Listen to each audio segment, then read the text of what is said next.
ini terkait dengan eh, amalan anak untuk orang tua. Assalamualaikum Ustadz. Apakah Waalaikumsalam seorang anak warahmatullahi. bisa membantu orang tua yang meninggal dengan tanda su'ul khotimah dengan amalan-amalannya sehingga orang tua tersebut menjadi husnul khotimah? Saya mendengar sebagian anak bisa berzikir atas nama orang tua yang sudah meninggal. Apakah ada dalilnya?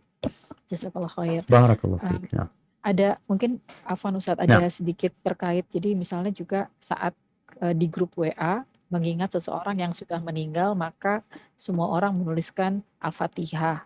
Apa sebenarnya doa untuk pada saat mengingat seseorang yang sudah meninggal, Ustaz? Masya Allah, barakallahu fiik. Ya, jamaah rahmakumullah, kalau bicara apakah bisa yang matinya su'ul khotimah berganti dengan husnul khotimah? Nggak bisa. Kan sudah penutupnya su'ul khotimah. Udah mati nih orang. Jadi nggak bisa dirubah penutupnya. Kalau pertanyaannya, apakah bisa kita berdoa buat untuk orang yang mati su'ul khotimah? Menurut kita Ustaz, dia meninggal itu dalam kondisi sholatnya bolong-bolong Ustaz. Dia meninggal dunia dalam kondisi, maaf, dia masih minum khamr Ustaz, masih narkoba. Anak kan tahu bapaknya bagaimana. Terus kira-kira apa yang bisa dilakukan anak? Kalau merubah penutupnya nggak bisa, karena penutupnya sudah selesai. Tapi mampukah kita atau bisakah dia memohon kepada Allah agar bapaknya diringankan azabnya? Kalau bisa diampuni dosanya dan tidak diazab sama sekali. Mungkin hal itu dilakukan oleh seorang anak. Dengan cara apa? Dengan memohon ampun buat orang. Bagaimana cerita Nabi SAW, ada orang yang masuk surga dikasih derajat yang tinggi. Lalu dia bingung, orang tuh tahu. Kita tuh tahu dengan posisi kita masing-masing. Kayak apa sih anak? Maka orang tua ini ketika ditaruh di tempat yang indah, ditinggikan derajatnya, dia bertanya, "Anna li hadza?" Gimana aku dapat ini? Kok bisa? Fayuqalu lahu bistighfari waladika lak. Karena istighfar anak buat engkau. Jadi anak ini terus memohon ampun buat orang tuanya. Di antara bukan berzikir buat orang tuanya tadi, memohonkan ampun buat orang tuanya, mendoakan orang tuanya, sodakoh buat orang tuanya.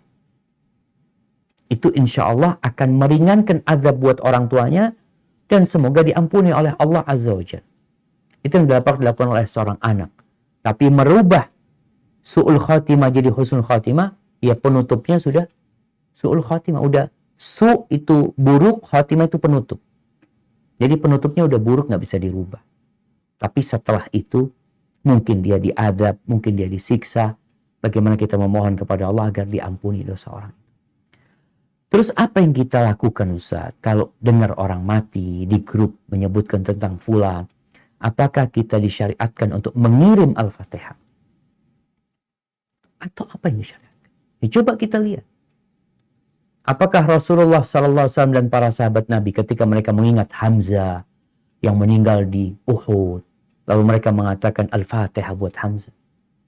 Apakah Nabi SAW ketika mengenang Ja'far bin Abi Thalib yang tewas pada waktu perang Mu'tah, mengingatkan itu kepada para sahabat? Nabi cerita tentang kematian para sahabat ini. Bagaimana kematian Zaid bin Harithah? Bagaimana kematian Ja'far bin Abi Thalib? Bagaimana kematian Abdullah bin Rawaha? Hassan bin Thabit. Nah, bagaimana kematian mereka? Nabi menceritakan hal itu. Kemudian Nabi tidak mengirimkan Al-Fatihah kepada mereka. Nabi tidak mengirimkan.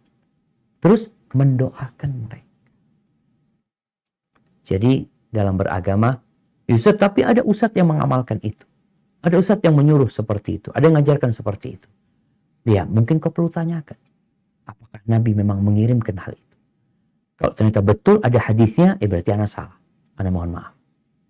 Tapi kalau ternyata Nabi tidak mengamalkan hal itu, ya kita lebih selamat ya dengan mendoakan dia. Selesai urusannya. Semua sepakat kalau mengatakan Allahumma gfir lahu warhamhu wa'afihi wa'fu anhu. Apakah diperbolehkan? Diperbolehkan. Bahkan itu kita lakukan ketika sholat jenazah. Ketika di kuburan. Bukan mengirimkan Al-Fatihah yang dilakukan Nabi SAW atau mengirimkan surat yang lainnya. Maka hendaklah kita lebih berhati-hati supaya kita lebih aman ya. Kalaupun memang ada yang mengatakan khilaf ini itu, kita ambil yang paling aman. Doakan. Kalau dia laki-laki katakan Allahumma gfir lahu warhamhu wa'afihi wa'fu anhu. Kalau dia perempuan katakan Allahumma gfir laha warhamha wa'afiha wa'fu anha. Seperti itu. Wallahu a'lam bishawab.